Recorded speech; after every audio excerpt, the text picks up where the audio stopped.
మనం చూసుకుంటే ఏపీలో జరగబోయే మరో భారీ స్కామ్ కి సంబంధించి రాష్ట్రంలో చోటు చేసుకోబోతున్న భారీ కుంభకోణానికి సంబంధించి కూడా ఏపీ హైకోర్టు దాన్ని అడ్డుకుంది. ఏంటంటే అదానీ సంస్థ ఎలాగైతే రంగ ప్రవేశం చేసిందో ఏపీలో కొన్ని వ్యాపార సామ్రాజ్యాన్ని బీట్ శాండ్స్ కి సంబంధించి ముఖ్యంగా వ్యాపార సామ్రాజ్యాన్ని ఏ విధంగా ప్రభుత్వం నుంచి అనుమతులు తీసుకుని ఆ దిశగా అడుగులు వేస్తోంది, 1,00,000 కోట్లకు పైగా పెట్టుబడులు పెట్టాలని చూస్తోందో దానికి సంబంధించి కూడా ఏపీ హైకోర్టు ప్రజెంట్ అయితే దాన్ని తిరస్కరించింది.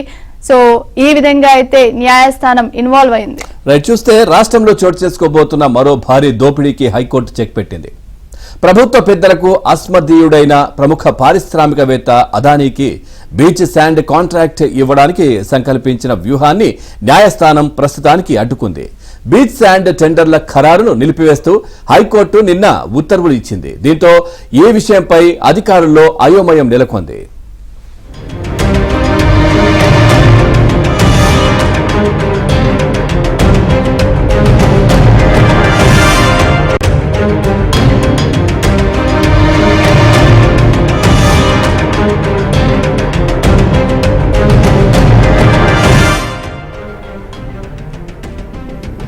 కాస్తో కూస్తో కాదు, ఏకంగా 1,00,000 కోట్లకు పైగా విలువైన బీచ్ అండ్ మినరల్స్ తవ్వకం పనులకు కేంద్ర చట్టాలను ధిక్కరించి మరి అదానీ డెవలప్మెంట్ పేరిట దొడ్డిదారిలో అప్పగించేందుకు జగన్ సర్కార్ వ్యూహాలు పన్నింది.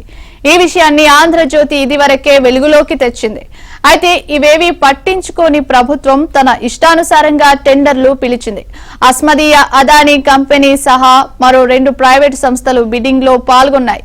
అయితే ఇదే సమయంలో ప్రజా ప్రయోజన వ్యాజ్యం రూపంలో తన ముందుకొచ్చిన పిటిషన్ పై హైకోర్టు సత్వరమే స్పందించింది. టెండర్ల ఖరారును నిలిపివేయాలని ఆదేశించింది.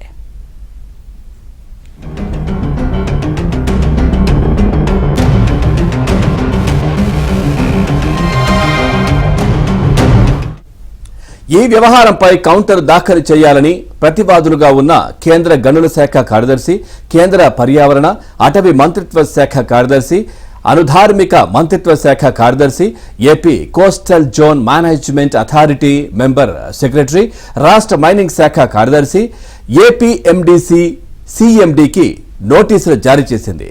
విచారణను 4 వారాలకు వాయిదా వేసింది.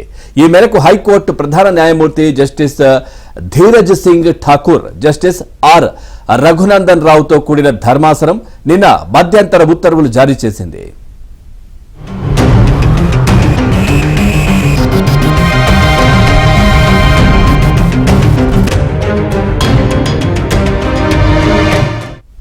ఇక బీచ్ శాండ్ అంటే సముద్రపు ఒడ్డున ఉండే నాణ్యమైన ఇసుక. ఇందులో 6 రకాల ఖనిజాలుంటాయి.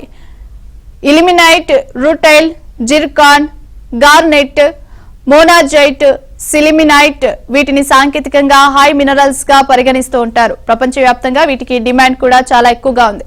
అన్నింటికంటే మోనాజైట్ కు ఎక్కువగా డిమాండ్, విలువ కూడా ఉన్నాయి. దీనికి అణుధార్మికతను కలిగించే థోరియం శక్తి ఉంటుంది.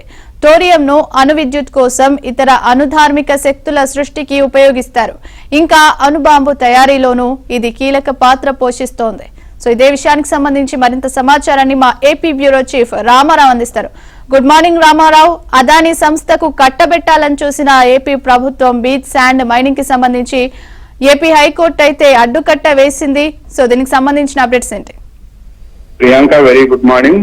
ఆంధ్రప్రదేశ్ లో బీచ్ శాండ్ పేరిట 1,000 కోట్ల రూపాయల దోపిడీకి రాష్ట్ర హైకోర్టు చెక్ పెట్టింది. అస్మదీయులకి తన బీచ్ శాండ్ కాంట్రాక్ట్ ను అదానీ కట్టబెట్టేందుకు రాష్ట్ర ప్రభుత్వం చేసిన ప్రయత్నాలు, చట్టాన్ని ఉల్లంఘిస్తూ వాళ్ళు చేసిన వ్యవహారాలపై విశాఖపట్నానికి చెందిన వారు హైకోర్టులో పిలివేశారు. ఈ ప్రజా ప్రయోజన వ్యాజ్యంపై నిన్న హైకోర్టులో ప్రధాన న్యాయమూర్తి ధర్మాసనం ముందు విచారణ జరిగింది. బీచ్ శాండ్ ను ప్రైవేట్ సంస్థలకి కాంట్రాక్ట్ ఇవ్వటాన్ని నిషేధిస్తూ 2019 మార్చి 1వ తేదీన కేంద్ర ప్రభుత్వం చట్టం తీసుకొచ్చింది. ఎందుకంటే ఈ బీచ్ శాండ్ లో కూడా హై మినరల్స్ ఉంటాయి. ఈ హై మినరల్స్ లో ప్రధానమైంది మోనోజైట్. ఈ మోనోజైట్ అనేది అణుధార్మిక కార్యకలాపాల్లో కేంద్ర ప్రభుత్వం ఉపయోగించుకోవచ్చు అని చెప్పి కేంద్ర అణు మంత్రిత్వ శాఖ జరిపిన అధ్యయనంలో తేలింది.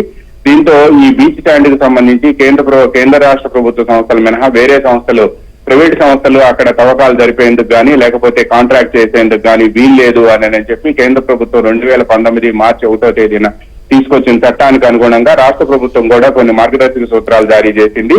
అయితే ఈ నిబంధనలను తొంగలో దొక్కి రాష్ట్ర ప్రభుత్వం బీచ్ శాండ్ కాంట్రాక్ట్ ను అదానీ సంస్థ కట్టబెట్టేందుకు రూల్స్ ని కూడా ఉల్లంఘించి టెండర్లు పిలిచింది. ఈ టెండర్లను బుధవారం ఓపెన్ చేయాల్సింది, అంటే నిన్న ఓపెన్ చేయాల్సి ఉంది. ఇదే సమయంలో హైకోర్టు టెండర్లు ఓకే గానీ వాటిని ఖరారు చేయవద్దు అని చెప్పి ప్రధాన న్యాయమూర్తి ధర్మాసనం ఆదేశాలు ఇవ్వడంతో బీచ్ శాండ్ లో జరగబోయే వేల కోట్ల రూపాయల దోపిడీకి తెరబడింది అని చెప్పవచ్చు. ప్రధానంగా ఆ బీచ్ శాండ్ శ్రీకాకుళంతో పాటు విశాఖపట్నం జిల్లాలో సముద్ర తీర ప్రాంతంలో ఉంది అని చెప్పి ఈ హై మినరల్స్ ను తవ్వటానికి కేంద్ర రాష్ట్ర ప్రభుత్వ సంస్థలు మాత్రమే చేయాలి అని చెప్పి కూడా ఆదేశాలు ఉన్నాయి. దీంతో పాటు ఈ బీచ్ శాండ్ లో హై మినరల్స్ లో కూడా మోనోజైట్ అనేది అణుధార్మిక కార్యకలాపాల్లో ఉపయోగించవచ్చునని కేంద్ర అణుమంత్రిత్వ శాఖ అధ్యయనం చేసి ఇచ్చిన నివేదికలో తేల్చింది. అణుబాంబు తయారీలో కూడా ఈ మోనోజైట్ అని బీచ్ శాండ్ మినరల్స్ లో ఉండే పదార్థాన్ని రేణువులను ఉపయోగిస్తారు అని కూడా పేర్కొంది. అందువల్లనే వీటికి సంబంధించి నిషేధాన్ని విధించింది. అయితే రాష్ట్ర ప్రభుత్వం మాత్రం 3 సంస్థలను రాష్ట్ర ప్రభుత్వం పిలిచిన కాంట్రాక్ట్ కు 3 సంస్థలు వచ్చాయి. ఇందులో అదానీ సంస్థ కూడా ఉంది అని చెప్పి తెలిసింది. ఈ అదానీ సంస్థకే బీచ్ శాండ్ కాంట్రాక్ట్ సుమారు 1,00,000 కోట్ల రూపాయల కాంట్రాక్ట్ కట్టబెట్టేందుకు రంగం సిద్ధం చేసింది. ఇప్పటికే రాష్ట్ర ప్రభుత్వంతో చట్టాపట్టాలు వేసుకొని తిరుగుతున్న అదానీ సంస్థ అనేక పోర్టులు, అదేవిధంగా ఈ రహదారుల నిర్మాణం, వీటన్నిటికీ సంబంధించి కూడా రాష్ట్ర ప్రభుత్వం రాష్ట్ర నిబంధనలను తొంగలో దొక్కి కట్టబెట్టింది అని చెప్పి పెద్ద ఎత్తున విమర్శలు వస్తున్నాయి. ఈ నేపథ్యంలో బీచ్ శాండ్ లాంటి 1,00,000 కోట్ల రూపాయల కాంట్రాక్ట్ కూడా కట్టబెట్టేందుకే తెరలేపారు అని చెప్పి పిటిషనర్ తన పిటిషన్ లో ఆరోపించారు. దీన్ని విచారించడంతో పాటు కేంద్ర ప్రభుత్వం జారీ చేసిన ఆదేశాలు, రాష్ట్ర ప్రభుత్వం తదనుగుణంగా జారీ చేసిన మార్గదర్శక సూత్రాలను కూడా ధర్మాసనం ముందు ఉంచారు పిటిషనర్ తరపు న్యాయవాది. వీటన్నిటిని పరిశీలించిన తర్వాత రాష్ట్ర హైకోర్టు ప్రధాన న్యాయమూర్తి ధీరజ్ సింగ్ ఠాకూర్, జస్టిస్ ఆర్ రఘునందన్ రావు ధర్మాసనం దీనిపై టెండర్లను ఖరారు చేయవద్దు అని చెప్పి ఆదేశాలు ఇచ్చింది. కేసును 4 వారాలకు వాయిదా వేసింది. కేంద్ర పర్యావరణ అటవీ మంత్రిత్వ శాఖతో పాటు కేంద్ర ప్రభుత్వానికి సంబంధించిన వివిధ సంస్థల ప్రిన్సిపల్ సెక్రటరీలకి వీళ్ళందరికీ కూడా నోటీసులు జారీ చేసింది. ఒకవేళ బీచ్ శాండ్ కాంట్రాక్ట్ ఉన్నా కూడా ఆంధ్రప్రదేశ్ మినరల్ డెవలప్మెంట్ కార్పొరేషన్ తో పాటు రాష్ట్ర ప్రభుత్వం మాత్రమే వాటాతో చేయాలి అని చెప్పి కేంద్ర ప్రభుత్వ సంస్థలు కూడా ఇందులో ఉండాలి అని చెప్పి కూడా ఇందులో ఎవరి పర్సెంటేజ్ ఎంత ఉండాలి అని కూడా కేంద్ర ప్రభుత్వం జారీ చేసిన మార్గదర్శక సూత్రాల్లో పేర్కొంది. వీటన్నిటిని కూడా తొంగలో దొక్కి కాంట్రాక్ట్లు ఇవ్వటం, అవి కూడా కేంద్ర ప్రభుత్వ చట్టాలకు వ్యతిరేకంగా ఉంది అని చెప్పి పిటిషనర్ తరపు న్యాయవాది ధర్మాసనానికి వివరించడంతో ధర్మాసనం ఈ మేరకు ఆదేశాలు ఇచ్చింది.